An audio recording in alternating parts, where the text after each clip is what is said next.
오늘은 지난 주일에 이어서 계속해서 나팔 재앙인데요. 6번째 나팔 재앙에 관한 말씀입니다. 근데 오늘 이 본문의 말씀에서 우리에게 재앙을 통해 주시는 핵심 교훈이 두 가지가 있어요. 첫째로는 끝까지 회개하지 않는 인간의 이 악한 모습에 대해서 말씀하고 있어요. 두 번째로는 하나님께서 가장 싫어하는 것이 무엇인가에 대한 말씀이 담겨져 있습니다. 먼저 우리 13절을 한번 보시겠습니다. 거기 보니까 하나님께서 보내신 천사가 6번째 나팔을 불더라 이렇게 나오죠. 그랬더니 하나님 앞 금단 4뿔에서 음성이 들려오는데 뭐라고 말씀하시냐고 하니까 유브라데에 결박한 4천사를 놓아주라라는 음성이 들렸다. 여러분 이 유브라데 지역은 여러분들이 잘 모르실 거예요. 저도 가보질 않았기 때문에 잘은 모르는데 지도상으로 이렇게 보면은 지금의 시리아와 이라크가 있는 그 경계선에 흐르는 강이 바로 유브라데 강입니다. 근데 거기에 결박한 4천사는 과연 무엇을 의미하고 왜 놓아주라고 하는 것일까? 여러분 이 유브라데 강은 이스라엘에게 있어서 특별한 지역이에요. 왜냐? 여러분 그 창세기 15장 18절에 보면은 하나님께서 애굽 땅에서 유브라데 강까지 이스라엘 백성들에게 주기로 한 땅이 그 지역이에요. 그래서 하나님께서 주기로 약속한 땅 끝이 어디냐면은 유브라데 강 있는 그쪽 지역이에요. 그까지예요. 근데 사실 우리가 잘 알다시피 인류의 4대 문명은 전부 다 강을 끼고 있잖아요. 네? 강을 끼고 있어요. 나일강이라든지 황하강이라든지. 그리고 이 유브라데 메소포타미아 강도 있지만은 유브라데 강도 그 당시 중동 지역에서는 아주 의미 있는 강이 흐르고 있었어요. 그러다 보니까 거기서 많은 나라들이 일어나요. 우리가 잘 아는 바와 같이 아수르 지역, 다음에 바벨론 지역, 거기 다 유브라데 강을 통해서 나라가 일어났고 번성했다는 거예요. 그리고 결국은 어떻습니까? 이 아수르와 바벨론 때문에 이스라엘이 망합니다. 이스라엘이 남북으로 나눠져 있는데 우리나라처럼 남북으로 나눠져 있었을 때에 북쪽 이스라엘은 아수르에게 망해요. 그리고 남쪽 유다는 바벨론에게 망합니다. 근데 그 두 나라가 강대국이 어디서 발원했느냐? 유브라데 강에서 발원했어요. 그래서 이스라엘에게 있어서 이 유브라데 강은 하나님이 약속한 땅의 지역이기도 하고 경계이기도 하지만 또 이런 아픈 역사를 가지고 있는 곳이기도 해요. 그런데 어쨌든 거기서 결박당한 4천사를 놓아주라라는 말씀이 있어요. 여기서 결박한 4천사라는 말 자체를 봐서 좋은 소식은 아니겠죠. 결박당한 그 4천사에게 전하는 그 소식은 좋은 소식은 아니었다. 재앙을 가져올 형벌의 천사라는 거예요. 여러분 우리는 흔히 천사 그러면 선한 이미지, 좋은 이미지만 가지고 있죠. 그렇죠? 항상 기쁜 소식을 전해주고 천사라고 얘기하면은 항상 좋은 이미지의 천사를 우리는 생각할 거예요. 그러나 그렇지 않아요. 악한 천사도 있어요. 그걸 우리는 흔히 마귀라 혹은 사탄이라고도 불러요. 근데 이제 여기서 우리가 잠깐 이해하고 넘어가야 될 부분이 있어요. 여러분들이 꼭 좀 아시고 가야 될 부분이 있는데 그건 뭐냐면은 간혹 마귀나 사탄이나 귀신에 대한 개념을 좀 잘 모르시는 분들이 있어요. 헷갈려 하시는 분들도 들어 있어요. 제가 오래전에 이 사복음서를 가지고 제가 설교할 때도 제가 이 사탄 마귀에 대해서 잠깐 말씀을 드린 적이 있는데 다시 한 번 더 제가 말씀을 상기하는 뜻에서 말씀을 전하는데요. 마귀와 사탄과 귀신은 어떻게 구분하는가 하는 것입니다. 그래서 이들의 공통점과 다른 점을 한번 설명해 드릴 테니 여러분 잘 기억해 놓으셨다가 잘 구분할 수 있기를 바랍니다. 그리고 뭐 제가 조금 후에 또 구체적으로 말씀드리겠습니다만은 이 귀신을 뺀 사탄과 마귀의 존재는 구약과 신약에서 그 단어의 차이가 좀 있어요. 그러나 거의 같아요. 사탄이나 마귀라 그랬을 때는 이 단어적으로는 차이가 있는데 거의 유사하다고 보시면 돼요. 그리고 이 마귀와 사탄, 귀신 같은 이 존재는 영적인 존재예요. 영적인 존재. 그래서 사람들이 가지고 있는 이 눈으로는 쉽게 잘 볼 수 없는 존재들이에요. 그리고 이들에게는 영적인 능력이 있어요. 네. 사탄, 마귀나 귀신들은 영적인 능력이 있어요. 그래서 곧잘 하나님처럼 흉내를 잘 내요. 그러니까 보통 사람들은 그게 헷갈리는 거예요. 이게 하나님의 능력인지 사탄의 능력인지를 구분하기가 좀 쉽지 않아서 그래요. 그래서 보면은 사탄들도 이적과 기사를 행합니다. 아시겠어요? 여러분 뭐 능력 있는 목사, 치유의 능력을 가진 목사가 뭐 안수해서 낫죠. 뭐 병이 낫는 경우가 들어 있잖아요. 근데 여러분 무상에게도 그런 능력이 있어요. 무상입니다. 네? 그 쉽게 말해서 무당들에도요 신이 내린 무당은요 사람 고쳐요. 네? 아픈 사람을 고치는 경우도 들어 있어요. 왜냐? 다 영적인 존재라서 그래요. 그래서 여러분 무당 같은 사람에게 신기를 내려가지고 뭐 미래를 점치거나 과거를 볼 수 있는 능력 다 있어요. 네, 솔직히 말하면 이 목사보다 더 그런 거 잘 보는 그 무당들도 많아요. 저는 과거 여러분들 보고 과거 잘 몰라요. 또 미래도 잘 몰라요. 근데 여러분 신기가 내린 무당들은요 저보다 더 잘 알아요. 과거, 미래, 뭐 현재 다 봐요. 왜요? 이 무당에 내린 이 귀신이나 마귀들이 다 영적인 존재이기 때문에 그래요. 그러니까 그런 걸 보고 여러분들이 너무 현혹이 되면은 자칫 잘못하면 잘못될 수가 많아요. 그런 것만 보고 따라다니면.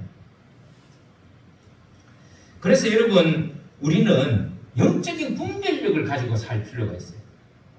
그래서 성경에도 그런 얘기 하시잖아요. 고린도전서 2장 13절에 보면은 사도 바울이 이런 말씀을 했어요. 우리가 이것을 말하거니와 사람의 지혜에 가르친 말로 아니하고 오직 성령의 가르친 것으로 하니 신령한 일은 신령한 것으로 분별하느니라. 그래서 여러분 우리가 신령한 사람이 될 필요가 있어요. 그래서 이게 신령한 것은 신령한 것으로 분별할 수 있는 능력을 가져야 돼요. 고린도전서 12장 10절에 보면 또 어떤 말씀을 했냐면은 어떤 이에게는 능력 행함을, 어떤 이에게는 예언함을, 어떤 이에게는 영들 분별함을, 어떤 이에게는 각종 방언 말함을, 어떤 이에게는 방언들 통역함을 주신다. 근데 여기서 중요한 게 영적인 분별함을 우리는 가져야 된다는 거예요. 여러분 오늘 이 시대에는 여러분들이 영적인 분별력을 가질 수 있도록 기도해야 돼요. 왜냐하면 너무 이게 혼란스러워요. 네? 여러분 요즘 교회라고 간판 끌어놨다고 다 교회인 줄 아세요? 이상한 교회가 너무 많이 생겼어요. 네? 근데 그걸 어떻게 분별하느냐고. 그냥 아무 데나 들어갔다가는 이상한 사람이 되어 나오는 거예요. 조심해야 되는데 이게 내가 그냥 조심한다고 될 일이 아니에요. 성경에 보면 말세는 이런 거짓 선지자가 너무 많이 나온다는 거예요. 그러니까 그걸 분별할 수 있는 능력을 우리가 하나님으로부터 받아야 돼요. 그걸 위해서 여러분 기도할 필요가 있습니다. 특별히 종말에는 이런 영적인 분별력이 반드시 가지고 있어요. 그걸 위해서 하나님께 지혜를 구하든지 영을 분별할 수 있는 능력을 구하든지 구해야 됩니다. 왜냐? 종말에는 여러분 사탄, 마귀, 귀신 들린 이 사이비나 이단들이요 우리 믿는 자들을 많이 유혹하고 꼬시기 때문에 그래요. 그 성경이 뭐라 그랬어요? 우는 사자와 같이 삭힐 자를 찾는다 이렇게 기록하고 있잖아요. 멀쩡한 사람도 휙 넘어가요. 그리고 무엇보다도 이런 사탄 마귀 귀신의 공통적인 특징은 그러면 이제 어떻게 구별할 수 있느냐? 구별하는 방법이 하나 있긴 있어요. 그건 뭐냐면은 이 마귀 사탄이나 이 귀신들은 사람을 망가뜨려요. 무슨 말인가 이해되시겠어요? 사람을 망가뜨려 버려요. 아주 사람을 못쓰게 만들어 버려요. 이게 특징이에요. 악하게 하고 영혼을 피폐하게 하고 그 삶을 무너뜨려 버려요. 이게 사단 마귀 귀신들의 공통적인 특징이에요. 그래서 내가 처음부터 그걸 분별하기가 어렵다 그러면 그 열매를 보아 알아라 그랬잖아요. 예수님께서. 그 열매를 보면 안 돼. 결과를 보면 안 돼.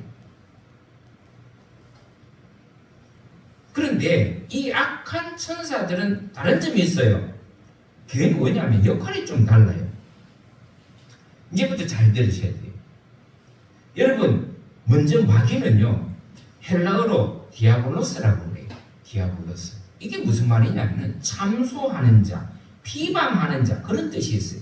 그래서 마귀는 주로 사람들로 하여금 이간질을 시켜요. 하나님과 우리를 이간질 시키는 거예요. 이 마귀는. 디아블로스라는 이 마귀는 계속 하나님과 우리 인간관계를 단절시키려고 이간질시키는 거예요. 그러니까 의심을 주기도 하고 말이죠. 네? 가장 많이 하는 게 의심을 주기도 하고, 그리고 낙심을 주기도 하고, 실망하게 해서 좌절하게 만들고, 이게 바로 마귀들이 하는 짓이에요. 그래서 하나님과 멀게 할 뿐만 아니라 믿는 자들하고도 계속 멀게 하고 서로 사이를 멀리하고 속이고 말이죠. 유혹하는 게 주로 마귀들이 하는 짓이에요. 아주 교활한 악한 영이에요. 두 번째, 이 사단은 히브리어로 사단이라고 되어 있어요. 말 그대로. 우리가 보통 사탄 그러잖아요. 그게 사단이에요. 이 의미는 대적하는 자, 원수라는 뜻이 있어요. 하나님과 사람을 대적하는 존재예요.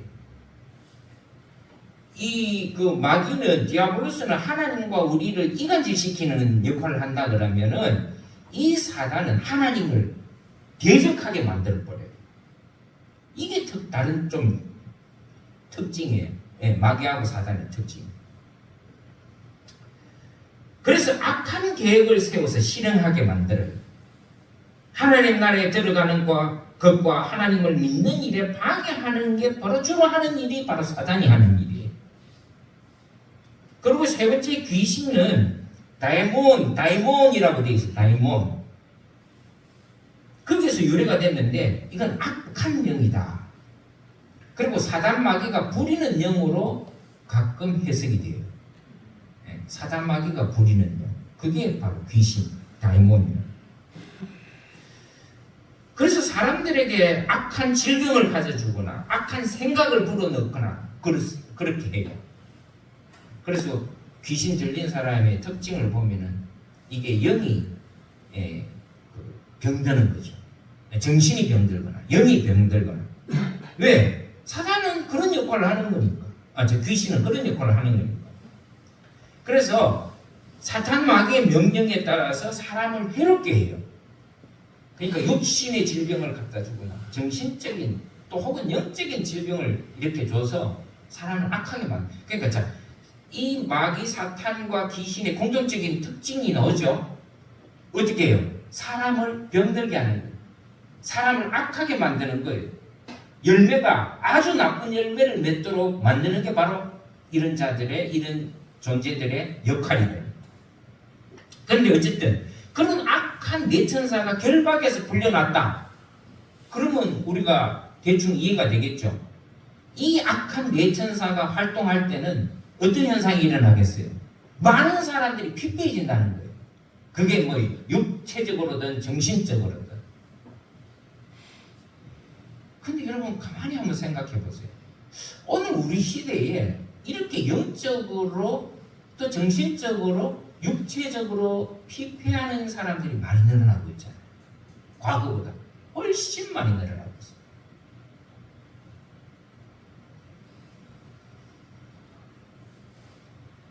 그런데 이런 네 천사가 하는 일이 바로 그거예요.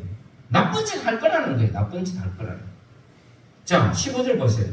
그들이 연, 월, 일, 시에 이르러 사람 3분의 1을 죽이기로 예비된 자들이다. 천사들이. 여기서 왜 하필 연, 월, 일, 시라는 그 말을 썼는지 아세요? 이거는 정확하다는 거예요. 정확하다. 그게 막연한 날이 아니라 정확하다는 거예요. 정확하다. 있을 수도 있고 없을 수도 있다는 게 아니라 반드시 그렇다는 거예요. 연, 월, 일, 시가. 그러니까 정확하다는 의미에서 이 말을 집어넣은 것이다. 그러니까 불분명한 게 아니라 정확한 시기가 있다. 반드시 그렇게 될 것이다라고 하는 의미인 것입니다. 그리고 16절을 한번 보세요. 거기 보면 마병대의 수가 2만만이다. 이 2만만이라 그런 게 요즘 잘 안 쓰는 말이죠. 근데 이 2만만이 뭘 의미하냐면은 2억을 의미해요. 2만 곱하기 만 하면은 어떻게 돼요? 2억이 나오죠.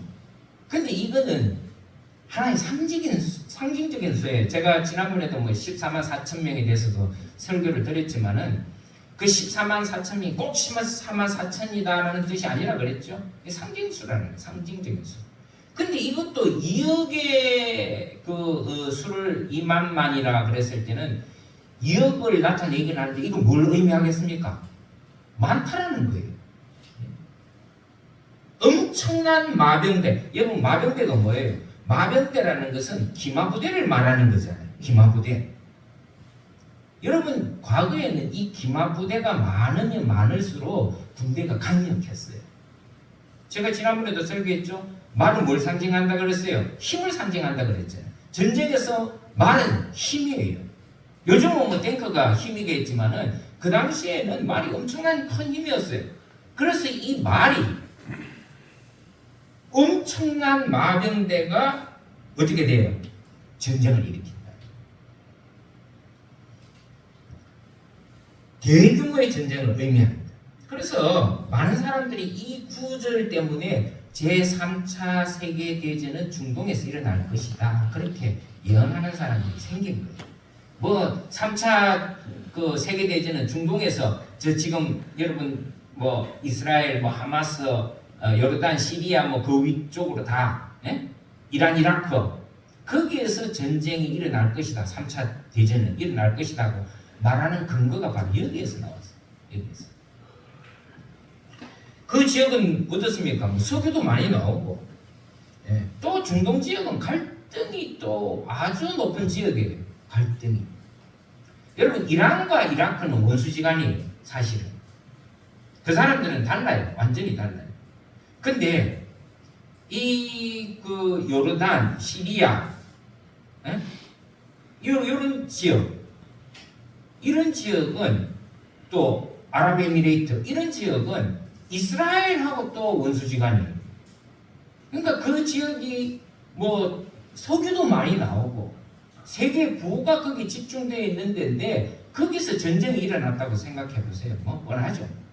그래서 사람들은 제3차 세계 전쟁이 터지는 그런 때는 중동 지역에서 터질 것이다. 그 얘기가 어디서 나오냐? 바로 지금 이런 거예요. 여기서. 그래서 지금도 보면은 뭐 이스라엘, 시리아, 이란, 이라크 뭐 서로 으르렁대고 갈등과 긴장이 하나도 멈추는 날이 없어요. 어쨌든 이곳에서 큰 전쟁이 일어날 것인데 여기서 3분의 1의 사람들이 죽임을 당하는 큰 피바람이 불 것이다 라고 하는 것이 이게 오늘 경고의 말씀이에요. 그리고 여러분 17절 18절에 보면은 이게 뭐 정확한 해석이라고 말하기는 좀 어렵지만은 거기 보면은 뭐 유황과 불과 연기가 나오더라 그런 얘기가 나오죠.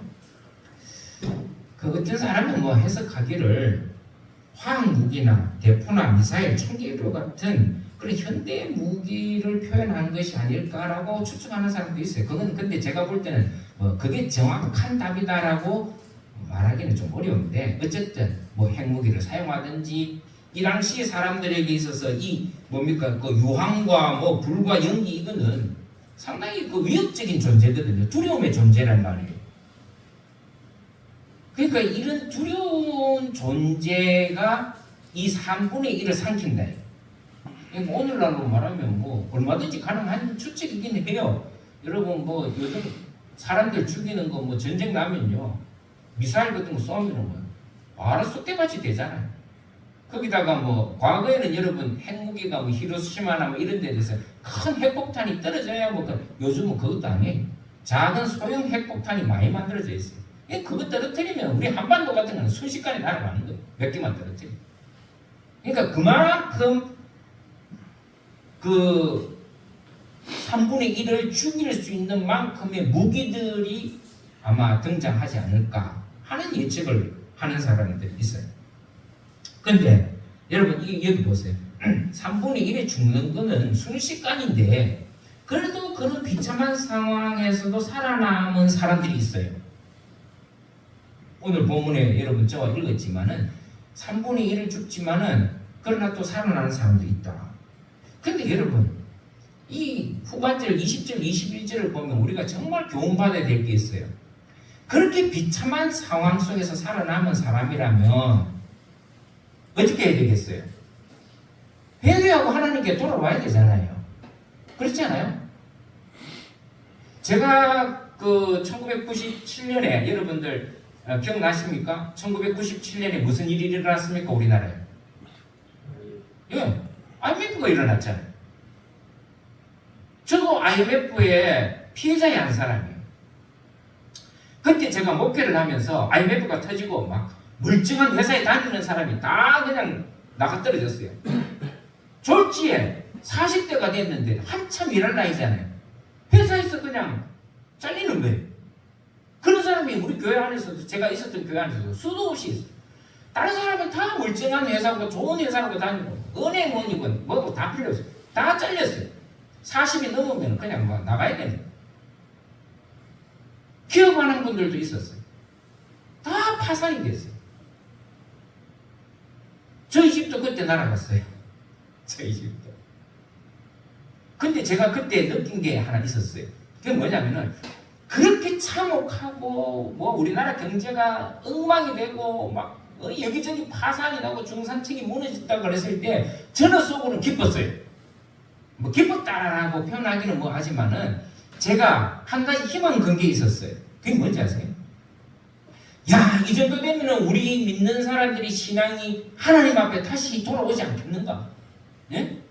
하나님 앞에 더 절실하게 매달리고 하나님 앞에 더 열심으로 신앙생활하지 않겠는가? 저는 한 가지 기대를 가지고 있었어요. 사회는 엉망이 되든 말든 뭐 말든이 아니라 그렇게 엉망이 됐지만은 우리 신앙은 회복될 것이다라고 기대를 했어요. 아니 근데 웬걸? 그렇게 하나님께서 이 나라에 그런 엄청난 경제적인 재앙을 줬는데도 전혀 변화가 없었어요. 오히려 사람들 더 안 나왔어요. 교회. 참 신기하더라고요. 근데 제가 오늘 이 말씀을 읽으면서 그때 생각나는 거예요. 여러분 이렇게 3분의 1이 사람이 비참하게 죽고 그런 하나님의 고통이 지금 뭐 사자 머리 저거 그 뭐예요? 극심한 고통을 얘기하는 거잖아요. 예언하는 거잖아요. 그런데 그런 극심한 고통 속에서 살아남은 사람들이 웬만하면은 회개하고 하나님께로 돌아올 만하던데 안 들어와요. 안 들어옵니다. 그래서 제가 야 정말 그때도 제가 그걸 느꼈어요. 아니 이 정도로 IMF가 오고 삶이 무너지고 하면 어떻게 해야 되겠어요? 하나님 앞에 나와서 하나님께 매달려야 되는데 기도 안 해요. 그래도 제가 뻔히 보잖아요. 회사 잘리고 멀쩡하게 회사 잘리는 사람들 보잖아요. 신앙생활 그냥 뭐 형식적으로 왔다 갔다 하는 사람 제가 보잖아요. 아이고 안 돌아오더라고. 안 돌아와. 정신 못 차리는 거예요. 웬만하면 그 정도 되면은 정신 차릴만 하고, 아, 내가 지금 뭔가 하나님 앞에 우리가 신앙적으로 잘못 살았구나. 하나님 앞에 회개하고 돌아와야 되겠구나. 전혀 그런. 오히려 더 나빠져. 더 완악해지고. 제가 그걸 보면서 참. 오늘 이 말씀이 꼭 그런 거예요. 오늘 그 말씀 한번 보세요. 이렇게 엄청난 일이 있었는데도 불구하고 뭐라고 기록하고 있어요? 그 손으로 행하는 일을 회개치 아니했더라. 회개치 않는 거예요. 오히려 우상에게 절하잖아요. 이게 문제예요. 이게 진짜 문제예요. 여러분, 하나님께서 여러분들에게 어려움을 주실 때, 환난을 주실 때 여러분 빨리 회개해야 됩니다. 자기를 돌아봐야 돼요. 이게 하나님이 나에게 무슨 의미가, 뭐 때문에 이런 걸 주는가 의미를 생각해야 돼요. 그게 지혜로운 사람이에요. 그리고 빨리 하나님께 돌아와야 돼요. 근데 의외로 그러지 않더라고요.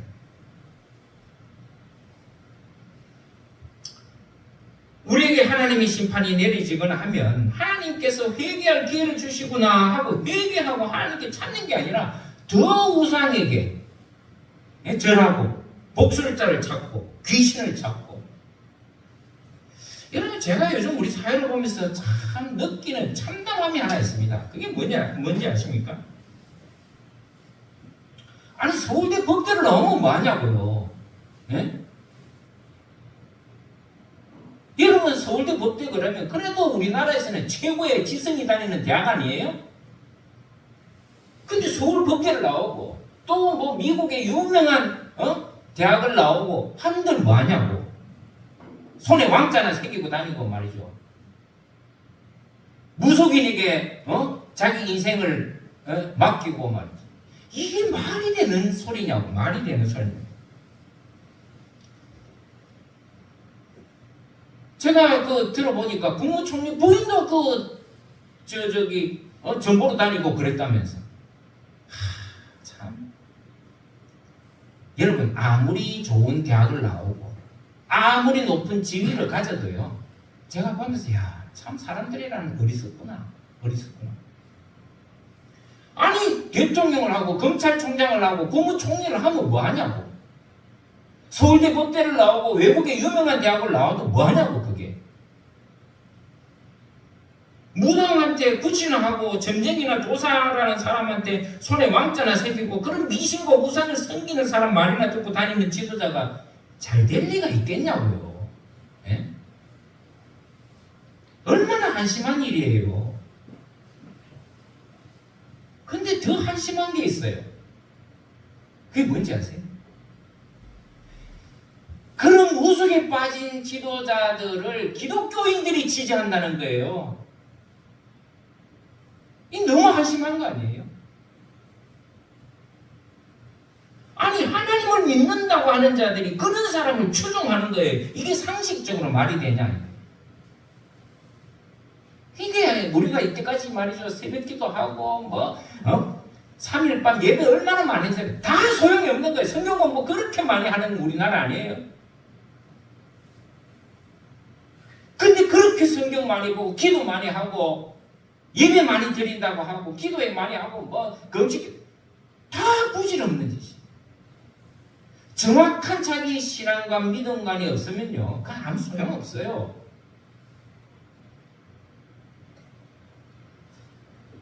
지금 보세요. 우리 한국 교회와 성도들이 보면 하나님이 싫어하는 짓을 지금 얼마나 많이 하고 있어요.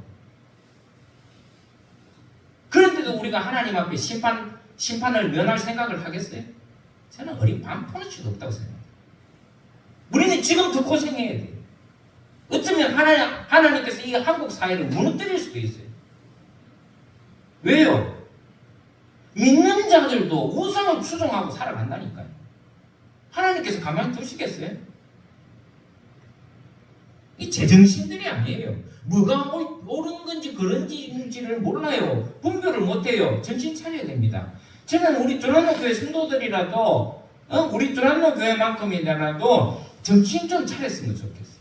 그런데 현혹 안 되고 미혹 안 되고 좀 살았으면 좋겠어요. 이게 뭐 하는 짓이냐고.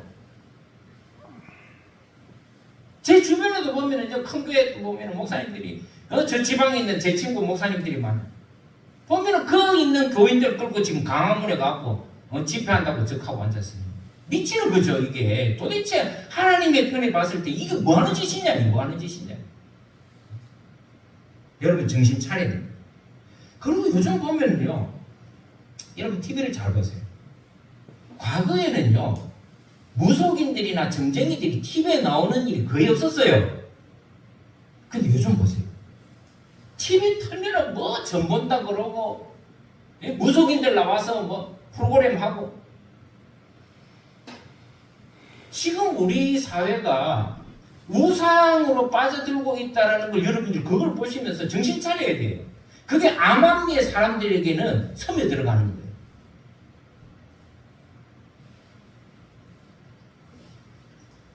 복수를 하고 무속하는 이 무속인들이 아주 그냥 뭐 당연한 듯이.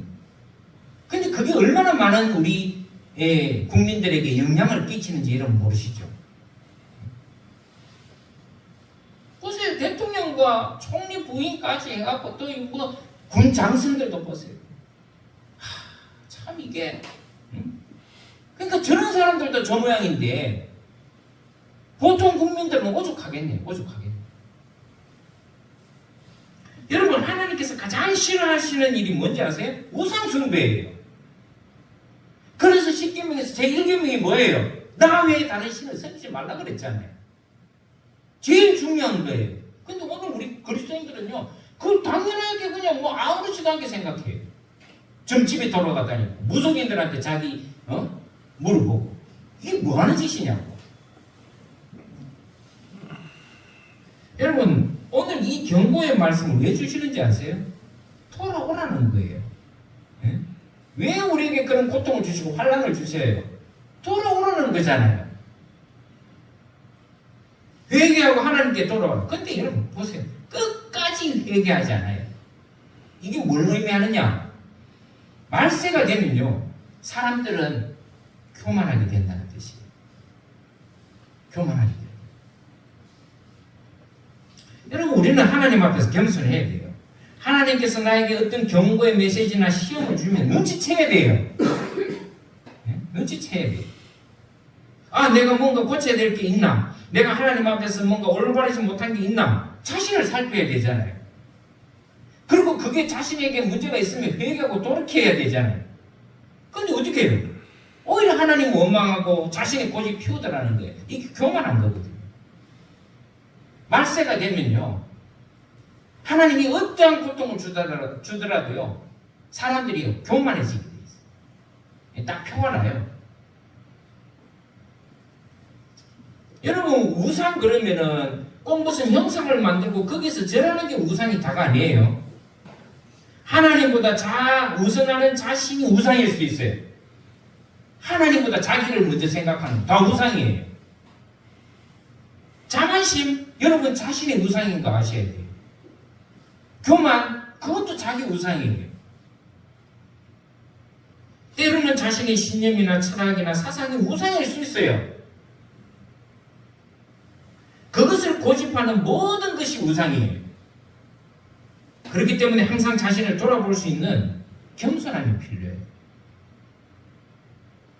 오늘 우리 시대에 겸손함을 찾아볼 수 있습니까? 사람이 자기를 낮추고 겸손하면 사람들은 우습게 여기잖아요. 과거에는 겸손한 사람 보면 존경해줬어요. 존중해줬단 말이에요.